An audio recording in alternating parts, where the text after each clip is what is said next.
Welcome to Scoreography, a podcast about the greatest sport on ice, figure skating. I'm Wendy Buskey. And I'm Adrian Buskey. And this time we are talking about Finlandia Trophy 2024, the fifth stop on the Grand Prix qualifier circuit. I think this particular event is interesting because it has several expected podium wins, although not necessarily in the fashion sometimes that you would think. And a couple of big surprises as well, including one that I called in the last episode. So I think all that's pretty fun. So Y'all, he's really proud of himself. So we're going to start with it. I'm so proud of myself. Yeah. So let's jump right into the women. The women's competition started missing two of its premier competitors. Isabeau, Levito, and Hendrickx had both pulled out ahead of Finlandia Trophy, leaving the competition a little bit soft. However, that opened it up for a pretty interesting competition that I think is going to mix up who gets to go to the Grand Prix final, as well as giving somebody brand new who had not received a Grand Prix medal yet, Italy's Lara Naki Gutmann, a chance to show up and get a medal. Not terribly surprising here is that you had two of the Japanese women on the podium in the first and second spots. No surprise at all, I think, particularly given the lack of Isabeau Levito and Hendrickx, that you would see Hana Yoshida at the top here. She was such a breakout performer last year. She has been a little slower to start this season. Her programs are solid, but didn't look quite lived in before. I think here we saw her quite a bit closer to the form that we would expect, that big, bright personality that she has really shining through, but programs that take her into kind of different places that are a little less like fun and quirky than last year's programs and a little bit more mature. Now, she barely squeaks this out because she won this competition with a total score of 199.46, which is a pretty reasonable number, although still in that sub 200 point score. And there's been a lot of talk about how the women's competitions have been swinging wildly between solid over 200 point competitions and some of these, like Skate America, scoring quite a bit lower. But Hana wins this with 199.46 and was the person I would have expected to have won this competition anyway. But then in the silver spot, and I'm going to say this as Rino Matsuike, because one of our commenters said that is the way that her name is supposed to be pronounced. We usually hear it pronounced Rino Matsuki, but on the live streams, I heard it three different ways too. So I'm going to say Matsuike, and hopefully that'll be correct. But she came in with 199.20, so just a shade behind. So this was a really, really close competition. Well, and also it's worth saying if she had had even a tiny, tiny bit slightly better short program, she would have taken the gold away from Hana Yoshida, because she was fourth in the short, but first in the free skate. It's continuing to show the consistency of Rino and also earned her spot at the Grand Prix final. So now we know we have 4 Japanese women owning spots there already. And this coming weekend at Cup of China will decide if it's an all-Japan Grand Prix final or not. It really looks like Amber Glenn and maybe a few others like Kimi Rapond, Cheon Kim stand a chance, but there's a strong chance that this is all Japan all the time. Yeah, Amber Glenn is kind of the only monkey wrench that could be thrown into that all Japan sweep, which is both super exciting for the Japanese Federation because their field of competitors is so strong and so talented overall, but a lot less exciting for all the rest of the countries who wouldn't have anybody there representing them. So Cup of China is going to be really interesting. But both Hana and Rino put on terrific performances. But for me, really, the story of this competition is Italy's Lara Naki Gutmann coming in winning her first Grand Prix medal. Again, very, very close to the top with a 198.49 here. She was second in the short program, third in the free, and she is less than a point behind Rino Matsuike and just slightly more than a point off of the very top of the podium. This is a huge performance for Lara Naki Gutmann. In the last episode, we talked about how we had really enjoyed seeing her at NHK and that she's one of those skaters that's been kind of under the radar for a while. Very solid, but very rarely getting really high up on those international podiums and really gaining notice. So I said in that last episode that she was my dark horse candidate, that I expected that she had a real opportunity here to get onto the lower end of the podium. And she was second after the short. Very modest in the kiss and cry, very measured afterwards. You would have kind of expected a competitor achieving that for the first time to get really hyped up. Instead, Laura really had her composure. She knew the assignment was not finished and she still had work to do. So you didn't really see that big excitement until after she knew she was going to be on the podium. It was really wonderful to see. And I saw several people online kind of gushing over how well earned this is and how it's a long time coming. So while some people get sad about their scores and where they place and if they're going to make the Grand Prix final, then it's wonderful to see competitors like Laura who may not have a chance at getting to that final just yet in their career, but having their moment regardless at a competition at this level. So it was very cool to see.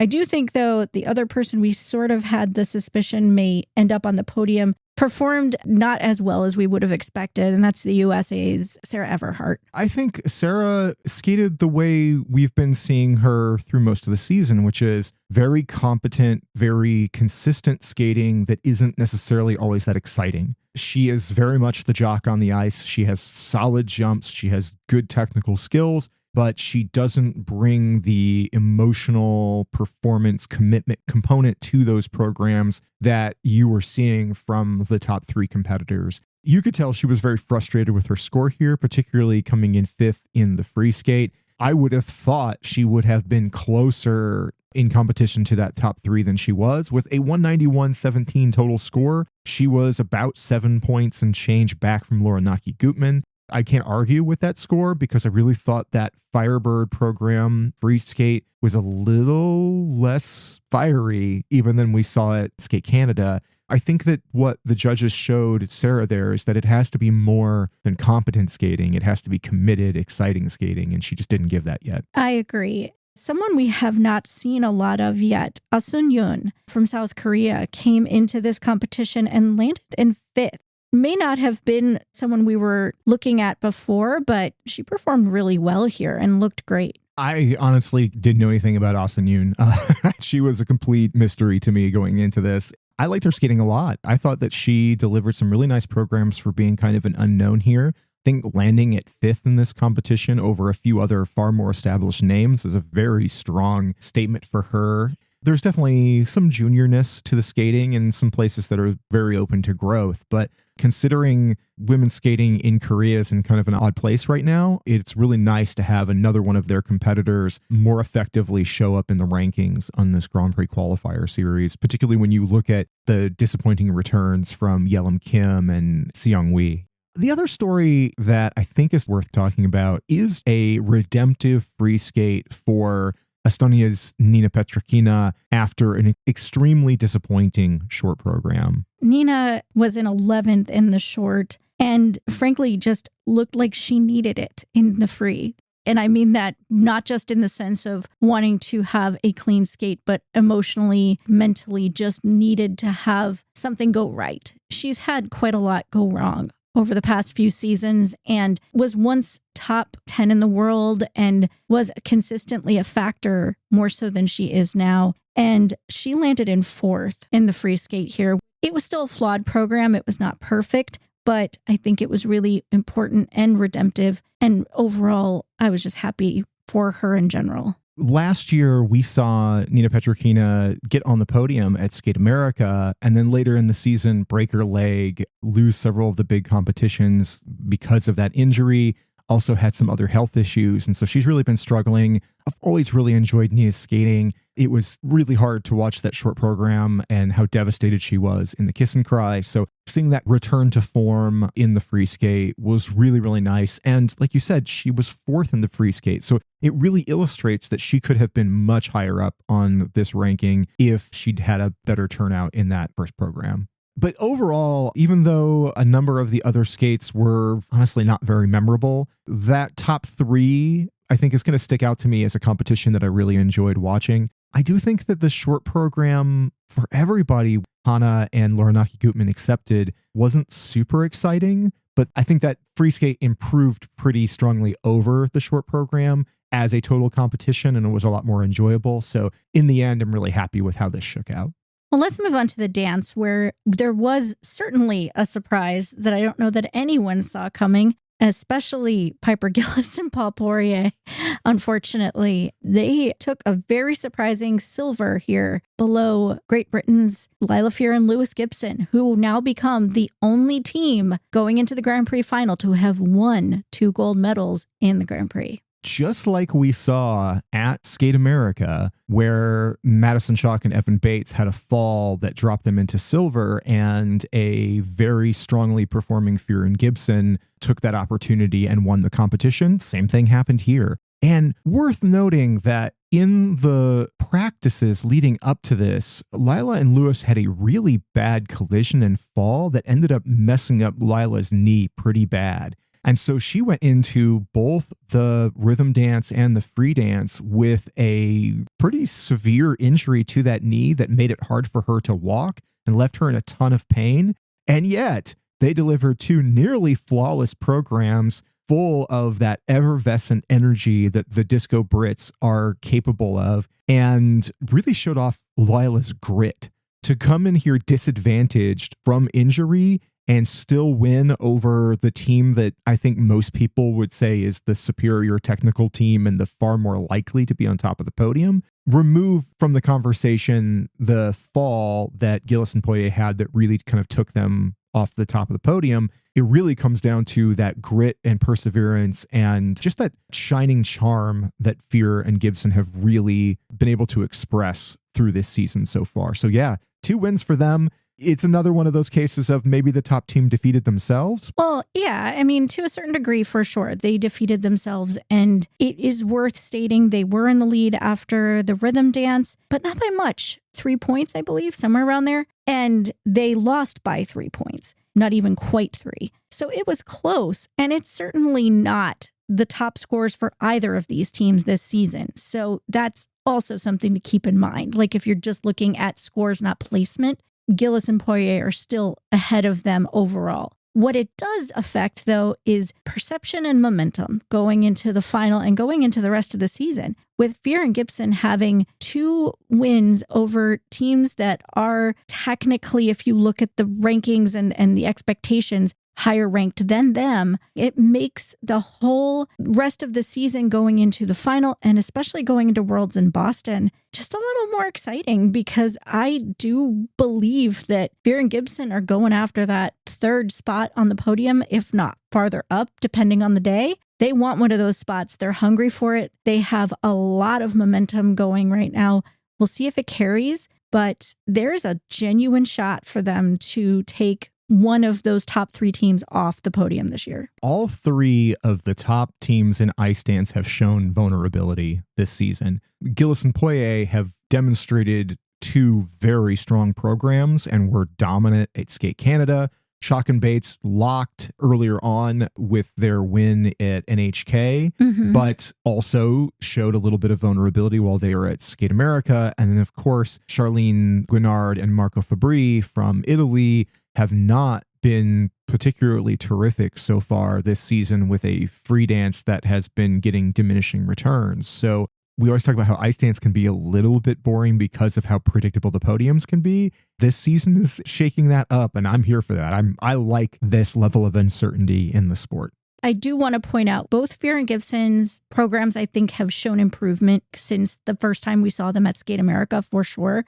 But Gillis and Poirier's rhythm dance might be my favorite of anyone this season. Oh, it's remarkable. It's fantastic. It's so well done. It's so cheeky. It's perfect for them. I really do feel like they just understood the assignment and got the highest grade in the class.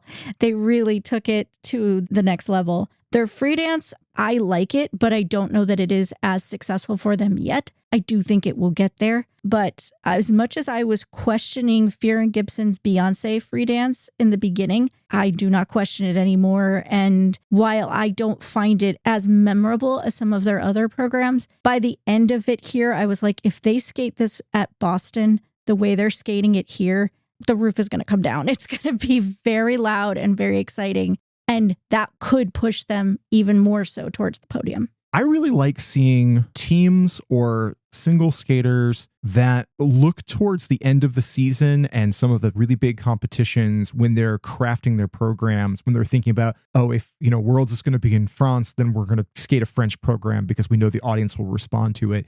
We know Fear and Gibson are looking ahead to a Boston Worlds and knowing that a Beyonce program can raise the roof there, So I do think that kind of strategy is pretty interesting. I am sometimes frustrated when I see people go out and have a free skate that doesn't build. And I always talk about my 3-act stories, that I want programs that tell a story, that in particular that feel like they're going to go over like a lead balloon when they get to the finals. So I like to see a team that is thinking not just about, is this good, but is this going to work at the end of the season when it's most important? Strategically, I think Fear and Gibson are really strong in that category. I think with Gillis and Poirier, I said last time when we talked about them that I felt like this free dance is kind of prog rockish in the sense that it is so technically proficient, the work of masterful skaters, but is not necessarily the most accessible for a wider audience. And I think here it just didn't look that great through a lot of those highly technical elements. Beyond just the fall that Paul had, there was a twizzle that kind of went wrong. There were a couple of little bobbles. It just didn't have quite that polish on it that we saw the first time at Skate Canada when it was nearly flawless. I expect that team will tighten that up quite a lot because they are so talented, but there's definitely some vulnerability there. In third here, a team that we're both extremely fond of, Finland's Turkila and Versluis. They looked beautiful here. I love their programs, especially their free dance. Their tango is gorgeous. They actually ended up second in the free dance, especially with all the problems that Gillis and Poirier had. I love this team. I'm so happy that their rhythm dance looks so much more comfortable than the one they had last year. I haven't seen these programs until now this season, so it's a little late in the season to catch them, but I am particularly excited about their tango. There are just a few moves, per usual with Tequila and Versluis, that are so unique to them that I've just never seen other people do. They're lovely, and I look forward to them improving on their levels and ideally over the next few seasons just continuing to move up the ranks because they really deserve it. That rhythm dance is worth talking about, though, because what we have this season with the thematic for the rhythm dances is a lot of programs that are okay, but not necessarily great. They're fulfilling the requirements, but aren't my personal favorite. Here, I think Tequila and Versluis really deliver an extremely fun program that absolutely hits on all of those social dance components that are required as part of these, that reflect the time period of the music. There's so much of it that is very, very recognizable, but flows so smoothly through that program. Like you were saying, it fits them so much better than last year's rhythm dance, where it always felt like, despite how great their free dance was last season, their rhythm dance put them at a disadvantage because it never felt like they were fully under the skin of it.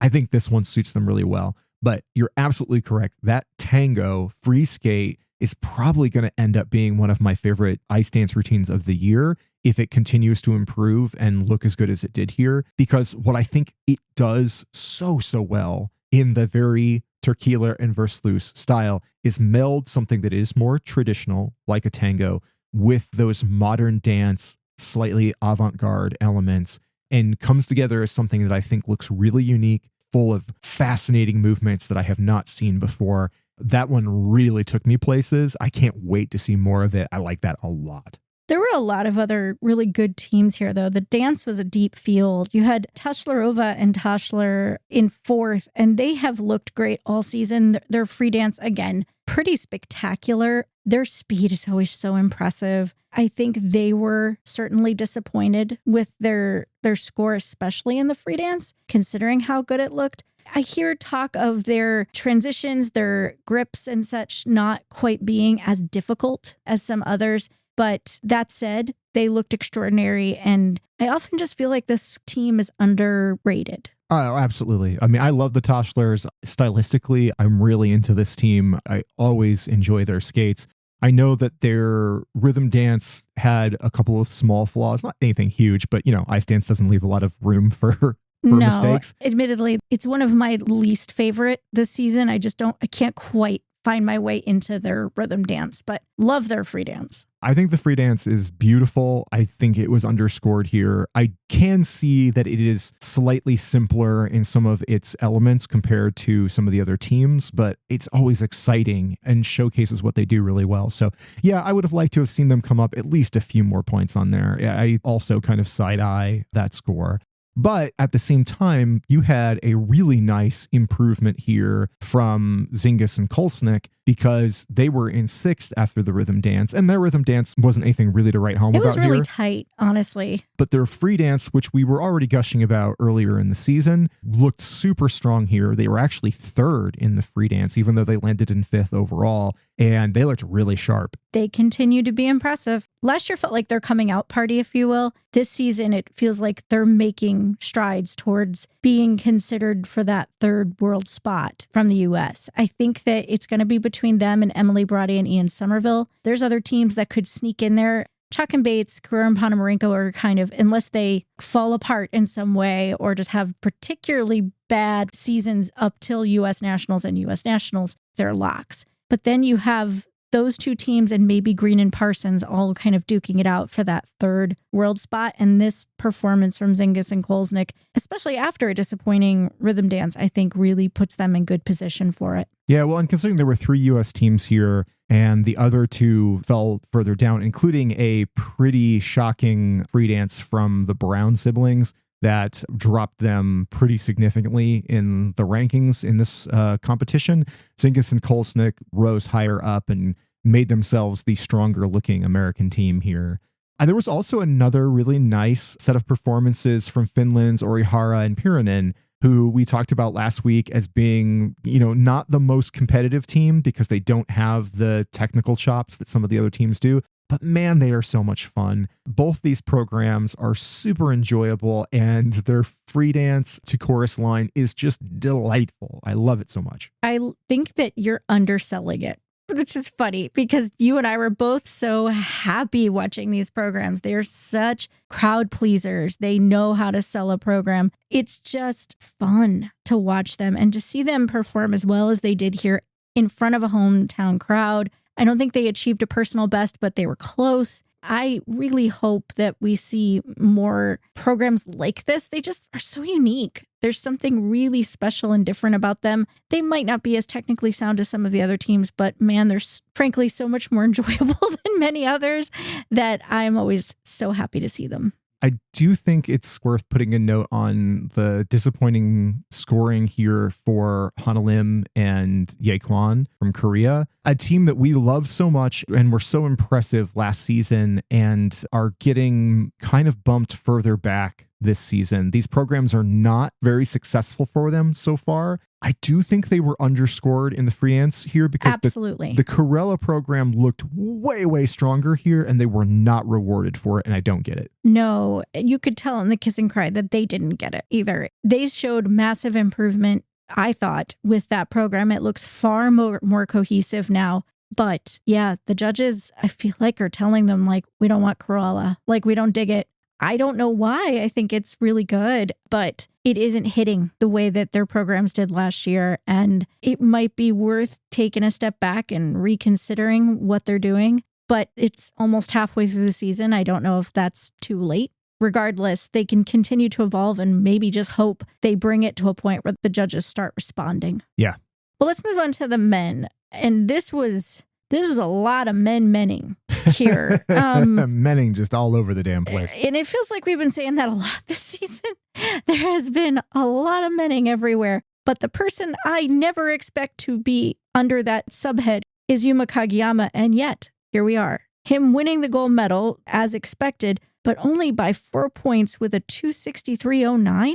That's genuinely shocking. That's like 60 points below what he's capable of. Yeah. 60 points. His short program here is dynamite. He looks great. He's in first place. It's really strong. He's exactly where you expect Yuma to be. And then in that free skate, it comes apart in a big way. He's fifth in the free skate at this event. Which is wild. Yeah. You could see in the Kiss and Cry after that free skate that It's rough sometimes when you see somebody win the competition, but you know they do it in the way they don't want to. Like Yes. you can almost see on their face, they're like, I don't feel like I deserve this.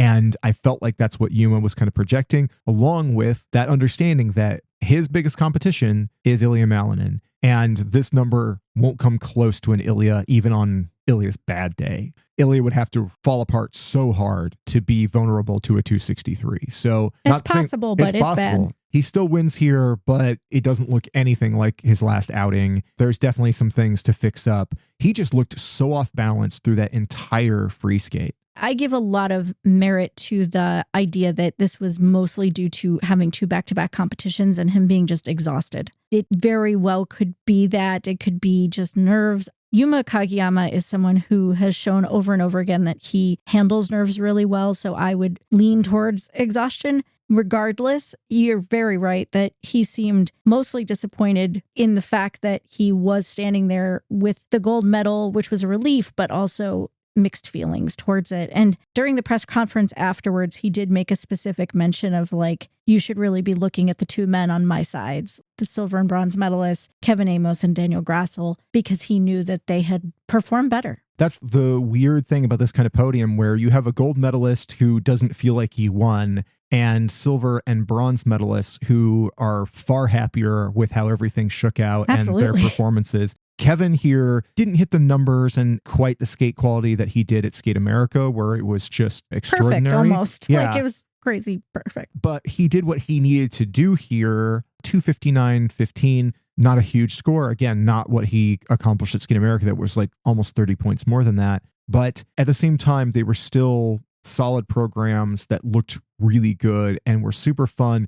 But more than anything, showed that Kevin could have some mistakes and not fall apart. Exactly. It was so refreshing to see a short program that did have a fall and Kevin still continued to sell, stood up and went to the kiss and cry and looked composed and calm and knew what had gone wrong and just was happy to be there and still happy to have performed as well as he did. He did not look devastated. And when he came out in the free, he said he was really nervous. And then he fell on his first quad and he said it almost was like a relief because he's like, oh, I knew I was going to make one mistake. So just getting it out of the way. It wasn't perfect. He definitely had to fight for quite a few of those jumps. But by the second half, you wouldn't have even known there was a problem. He was so in the zone and locked in his spot for Grand Prix final in France. So he is on his way to a home country Grand Prix final, looking far more like the Kevin Amos that we know and love. So I am thrilled for him. And he was not even 4 points back from Yuma Kagiyama, which is a testament to what a bad skate Yuma had. But if Kevin had held on to even one more element than he did, he would have won this. So, and that would have been a wild upset. So I think that just seeing a much more emotionally steady Kevin Amos, who was able to hold on even when things didn't go perfectly and still deliver such incredible excitement and such a great vibe, I think is kind of the bigger story Agreed. of this particular event. But also seeing Daniel Grassel show up on another podium, go from 6th in the short to winning the free skate, again illustrates that this is a guy on a mission to prove that even though the last couple of years have definitely been weird and we still don't quite know why he's even in competition when he was suspended and the story has never come out as to why that was lifted, at the same time, he's coming out here and delivering. He really is. And his jumps look solid. He's looking really consistent overall. I can't say that I find either of his programs terribly memorable, but I also think that he has improved quite a bit. His technical prowess has been there all along. It's just been more consistent so far this season. So he's making a case for himself, and he very well could land in that Grand Prix final group as well. I don't believe he's qualified yet, but he's close. So we'll see what happens. But I admit I was a little bummed because we saw 4th place Sota Yamamoto. And I really like his free skate especially. And I just didn't feel like it got the scores maybe that it deserved. I think that particularly his components have been improving. Like his overall sell has gotten so much better this season. You can see all the work he's put in, but I don't see it being reflected in the judges' response to him. I thought he was underscored in both programs here. yeah, his short wasn't perfect and there's still room for improvement. Neither were perfect, but it was still good. It was a lot better than I think he got credit for. Yeah, a 249.91 feels way too low for what Soto was able to accomplish here, and felt like that was the judges just not being into what he was delivering from a PCS kind of standpoint. But yeah, kind of frustrating. I don't know that he should have replaced Kevin or Daniel on that podium necessarily, but I do think that that number still just feels far too low for what it is. And I really didn't find a lot of the rest of the men's competition to be very compelling. You know, and we saw a withdrawal from Junwon Cha after the short program where he looked ill on the ice even then. Oh, yeah. He looked green. It was very obvious he was not feeling well, and then he withdrew after the short. He was in 7th in the short. I'm impressed that he got as much done in that program as he did, looking as rough as he did. But yeah, they said he withdrew due to illness. The only other thing I'd want to mention is I thought Kazuki Tomono's short program was phenomenal. He was actually in 2nd with like a 90 right behind Yuma Kagiyama in the short, which is, I think, the highest we've seen him in quite a while. And he didn't place here at all in terms of like making a show that he could podium anytime soon. But what he did show to me, at least, was that he can still do a lot of this high level tech content. He just isn't at the point where he can do it consistently. So I'm hoping we start seeing this redemption tour of Kazuki Tomono soon.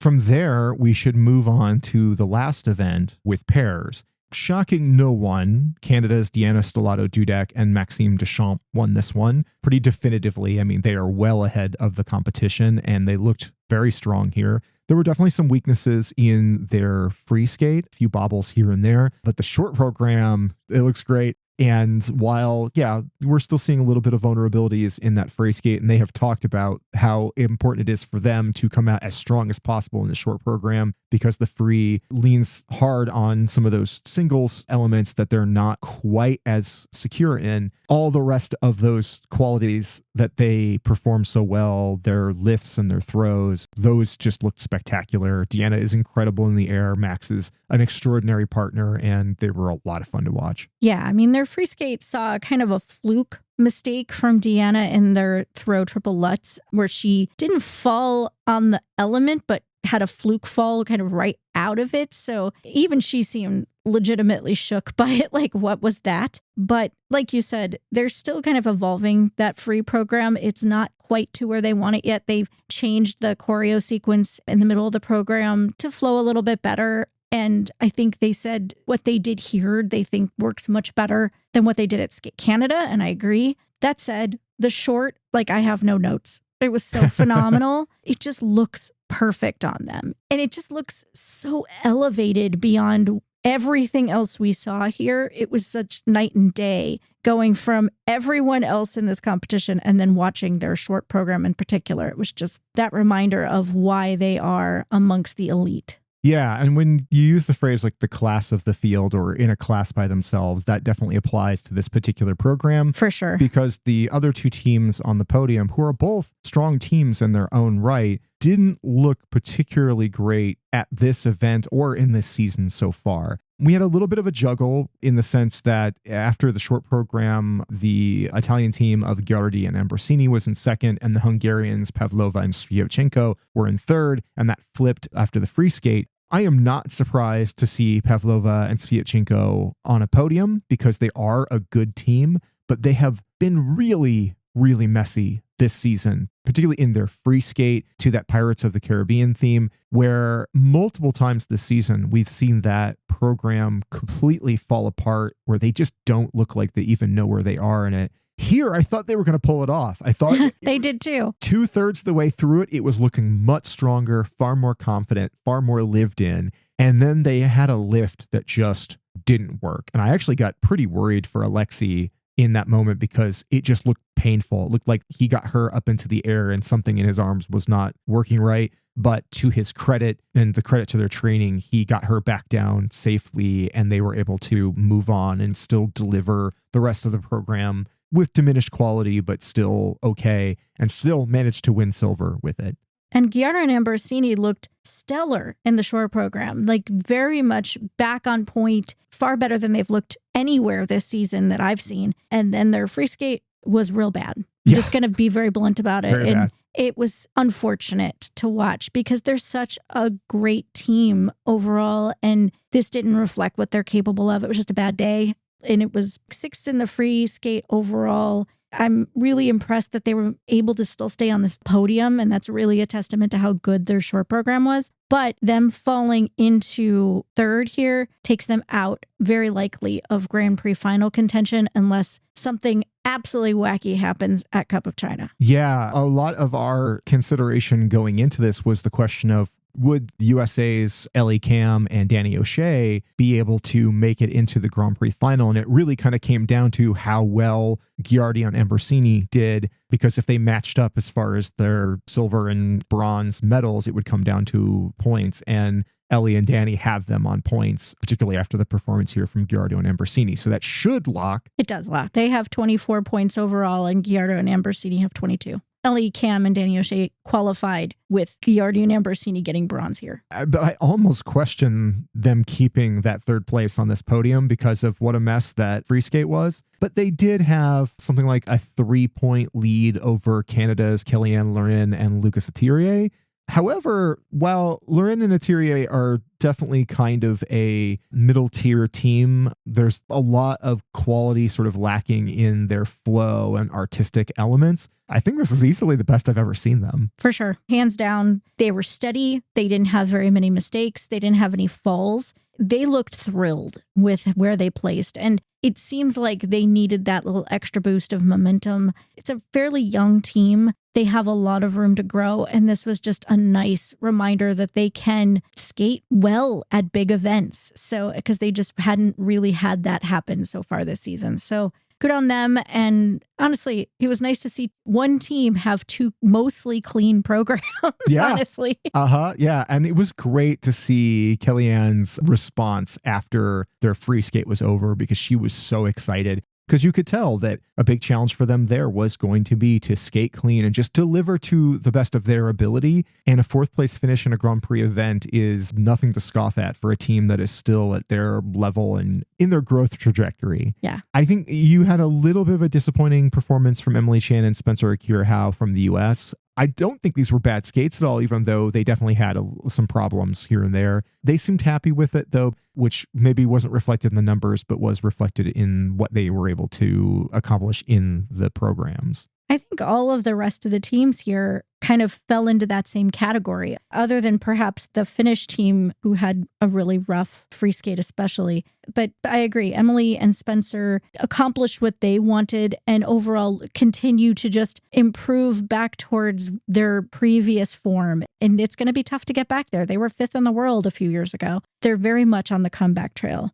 If there is a memorable skate here from a team that didn't land near the top of the podium, it's actually Japan's young pairs team of Yuna Nageoka and Sumitare Moriguchi. While they were last after the short program, they were 3rd in the free skate, and deservedly so, because their free skate was great. It was. And they actually had, I believe, the highest scoring singles elements in the pairs. Yeah. They had like a triple loop, double axle sequence that was really impressive. For a young team who don't have a ton of international experience yet, this looked great. And yes, they're more junior and they have a long way to go overall to kind of compete with the top teams. But this was just lovely to see and good for them to kind of build confidence and build momentum. And even though they end up at the bottom here, I really want to shout out the young U.S. team of Naomi Williams and Lachlan Lure. We saw Naomi and Lachlan last year on the juniors circuit, and were immediately taken with them. They are such a quirky, charming team. They're so funny. Their attitude is so endearing.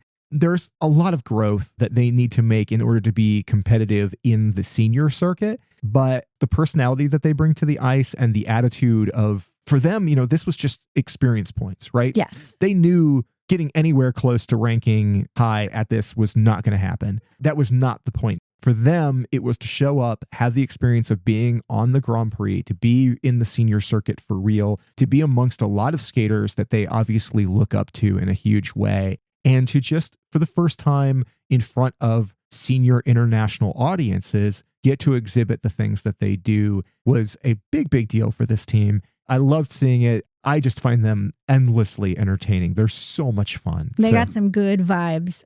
But I want to move us to our last segment, which is Gold in Our Heart.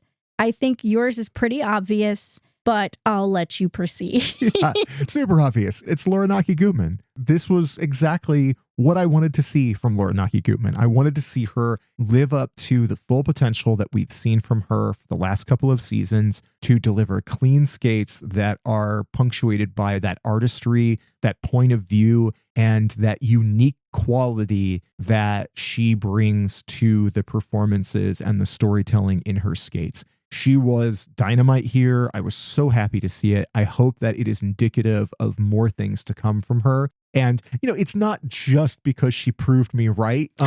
That's great too. It's the cherry on top. Yeah, that's the cherry on top. But really, I'm just so excited for her because I think that her getting this moment is really important. And I hope that it is predictive of things to come for Lara Naki Gutmann. Well, mine is the Finnish dance team, Jukka Orhara and Juho Perinen. I just love them. Like you said earlier, their chorus line program just continues to delight me to no end. It is so extra, and I love every bit of it, right down to her fantastic leg warmers. I can't wait to see more of them. I look forward to seeing them at Europeans. They bring the joy, and I need more joy in my life. I gotta say that it takes a special kind of team and program to take music that I really don't like, and I really don't like chorus line, and make it into one of my favorite programs of the season. They are just delightful. So that is a terrific choice. They have been wonderful so far this season. Well, with that, I think we will wrap it up and take a few naps before we jump into Cup of China, because I gotta admit, I was tired by the end of this weekend skating.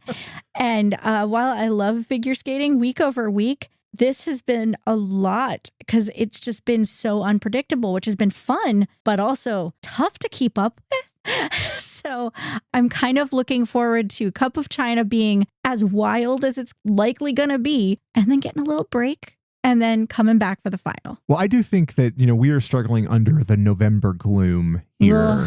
We're in the Midwest in the States, and it is dreary as all get out, and also a weird time in our country. So I think there's just these layers of exhaustion that go along with all of that. And sometimes keeping up with all of the skating can be challenging. And there's so many other competitions going on. Oh, I know. There's so many like challenger events and smaller things. I think Tallinn Cup just happened. It did. And I'm really curious. I believe Loprieva and Berceau won it, and I haven't seen any of it. So I hope sometime this week I get to go back and just watch a few performances from that. Brady and Somerville were on that podium. So I'm the Mrazeks as well. Yeah, exactly. There's been so much going on just kind of in the background behind the Grand Prix that we're not even paying attention to because it's just a lot. It's a lot to take in. It is. And like you said, going into Cup of China, this is the last qualifier round. The women's competition in particular is going to be savage. There's so much at stake. Could it be a Japan sweep of the Grand Prix final for the women? It's entirely possible. It so much hinges on Amber Glenn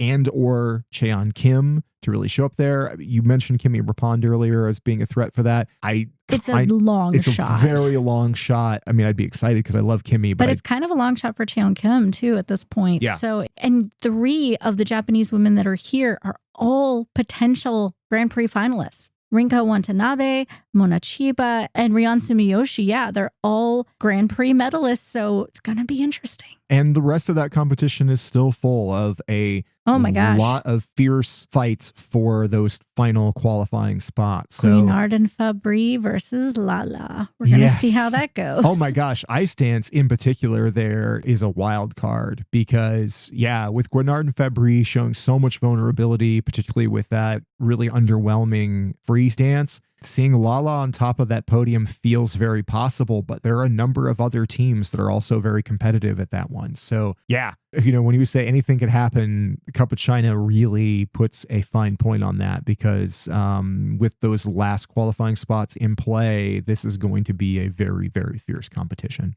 with that, we're going to go ahead and wrap it up. Let us know in the comments who was gold in your heart this week, who most impressed you or most entertained you in this. What do you think is going to happen at Cup of China? Because it's going to be wild and we're only a few days away from it. So let us know who you think is going to lock those final spots. We'll talk to you again after Cup of China as we get ready for that Grand Prix final. So for Scoreography, I'm Adrian Buskey. And I'm Wendy Buskey. And we will talk to you next time. Bye.